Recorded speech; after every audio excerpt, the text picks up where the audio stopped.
Have you ever been so tired that your body feels like it's shutting down, but your brain just refuses to switch off? If you're autistic or have autistic family members, you probably know exactly what I'm talking about. Everyone in the neurodivergent community seems to have tried everything to get a good night's sleep. Weighted blankets, essential oils, meditation, you name it. But who knows? You might just find something in this video that you haven't tried yet. Today we're diving into 5 common sleep challenges autistic people face, some real life practical remedies, and we'll look at why the heck us neurodivergent people sleep with T-Rex arms.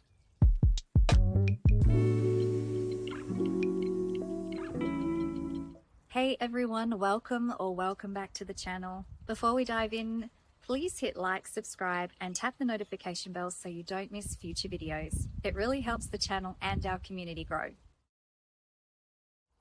Sleep issues are incredibly common in autistic people. Studies show anywhere from 40 to 80% of autistic individuals struggle with falling asleep, staying asleep, or both. And trust me, I can confirm that from personal experience. We've tried everything from strict routines to melatonin. Melatonin actually did help us quite a bit, but the company we used to order from stopped shipping to Australia. Now, excuse me while I go down a bit of a melatonin rabbit hole here, but I think it's really important information because what I'm learning is so many parents of autistic children rely on melatonin to get their kids to sleep. So I think it's kind of relevant information just to put out there before we get started. According to an ABC News article, which I have put the link to in the description, the Poison Information Centre has reported a sharp rise in melatonin misuse. Most of these cases involve children accidentally consuming melatonin gummies. They cited that out of hundreds of calls, the majority were accidental. So the child was given a gummy, it tasted good, like it was a lolly, and when the parents left the container on the counter, the child actually grabbed it thinking it was a lolly and they helped themselves. Now you can get a lower dose of melatonin prescribed by a doctor here, but the price is so high that it becomes really unaffordable, especially if there's more than one person in your house using it, like there is here in our house. There are also over-the-counter sleep aids available, but please check with your doctor before trying them. Some of them are really good, but they can also be habit forming. And you definitely don't want to create a whole new problem while trying to fix another problem. So yes, sleep has been a journey in our house. Between autism and ADHD and life in general, rest can feel like this mythical creature we're all chasing, but it is possible to improve it. And that's what we'll unpack today. Now, number 1, irregular melatonin production.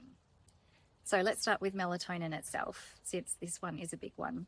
Melatonin is the hormone that helps regulate your sleep-wake cycle. In many autistic people, melatonin isn't released at the same times or in the same amounts as in neurotypical people. That means your brain might not be getting the right bedtime signal, so your body doesn't wind down when it's supposed to. That's why you might just find yourself lying there at 2 a.m. wide awake while everyone else is snoring. So what can help? Stick to a consistent routine. Try going to bed and waking up at the same time every day, even on the weekends. Your body loves predictability. Light exposure matters. Getting natural light in the morning and dim the lights in the evening. Your brain uses the light as a signal for when to produce melatonin. Avoid bright screens right before bed, or at least use a blue light filter. And of course, if a melatonin supplement works for you and you can access it affordably and safely, by all means keep using it. In saying that, it would be irresponsible if I don't remind you of how important it is to get your melatonin from a reputable source. The ABC article I mentioned earlier also cited that melatonin from some online suppliers have been found to have as much as 4 times the amount advertised, or even no melatonin at all. The TGA has warned that those products may be fake, have incorrect or undisclosed ingredients, or might not meet Australia's strict safety standards. Number 2, sensory sensitivities. If you're autistic, bedtime can feel like a sensory minefield. That tiny flickering light on the charger, well, that feels like a spotlight. And the sound of the fridge humming 3 rooms away, it feels like it's right next to your ear.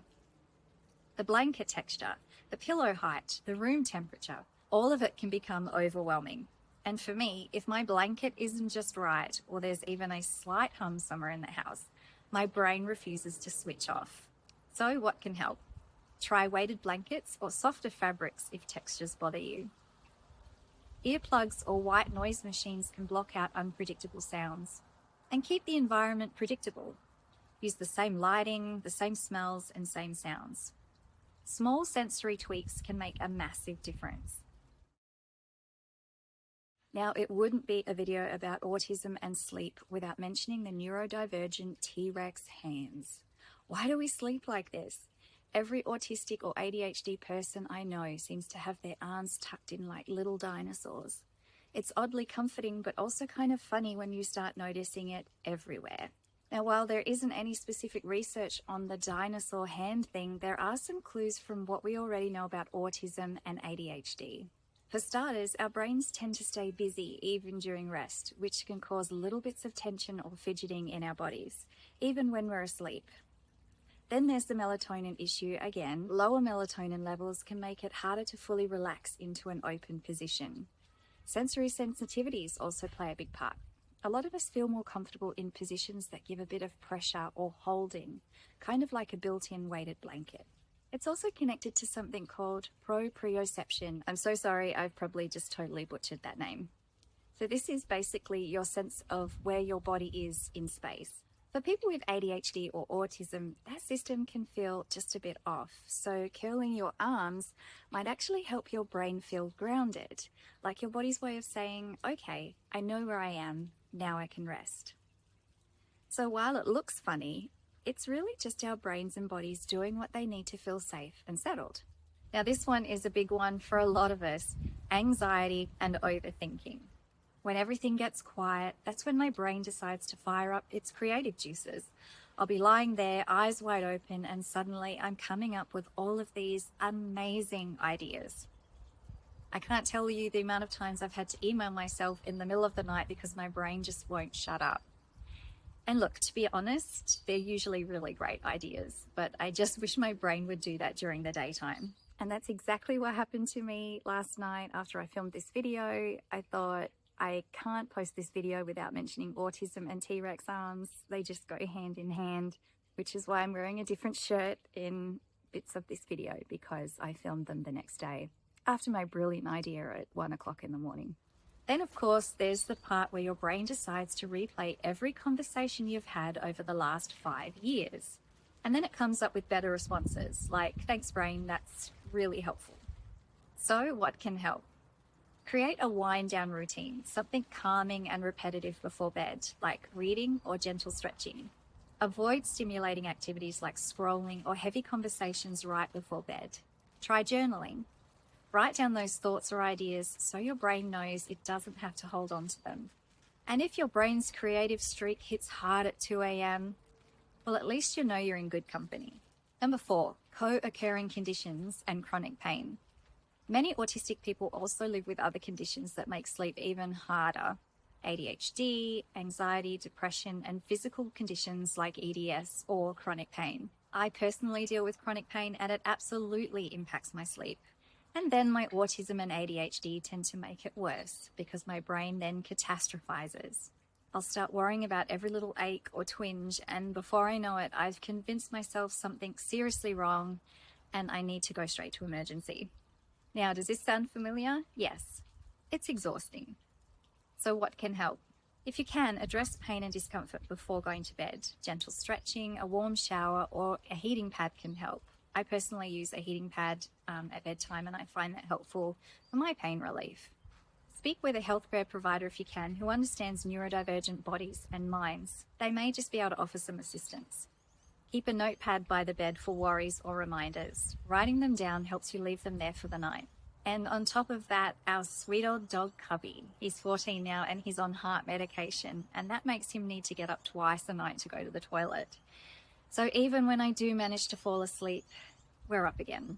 It honestly feels like we're right back in the newborn stage. But he's been the best companion for so many years, so I can't be mad at him. We just pat him, shuffle him back to bed, and hope that we can catch another couple of hours before the next round. Now, number 5, interoception difficulties. This one's often overlooked, but really important, and that's interoception. That's basically your brain's ability to understand what's happening inside of your body, like hunger, thirst, needing the toilet, or being tired. A lot of autistic people have trouble sensing those signals. You might not realize you're tired until you're completely exhausted, or you might confuse being tired with being anxious or overstimulated. Now, what can help for this one? Do body check-ins throughout the day. Ask yourself, am I tired? Am I thirsty? Or am I hungry? Use visual clues like bedtime charts, reminders, or alarms to start winding down. Try progressive relaxation or guided breathing to reconnect your body and mind before bed. Now, look, it's not about perfection. It's about gently training your body to recognize and respond to its own needs again. Sleep is so much more than just closing your eyes. It's what helps your brain and body recover, process emotions, and reset for the next day. When you're autistic, struggling with sleep doesn't mean you're lazy or broken or doing something wrong. It means your body and brain are working differently, and that's okay. Now, there's no one-size-fits-all solution, but with patience, trial and error, and compassion for yourself, things can hopefully get better. Even if you never get the perfect night's sleep, getting better sleep is still a win. Thank you so much for watching. If you found this video helpful, please give it a like and subscribe if you haven't already. And if you have your own sleep tips or experiences, I would really love to hear about them in the comments, because chances are someone else watching will relate and learn from them too. Sleep can be tough when you're neurodivergent, but you're not alone in it. Take care, get some rest if you can, and I'll see you in the next video.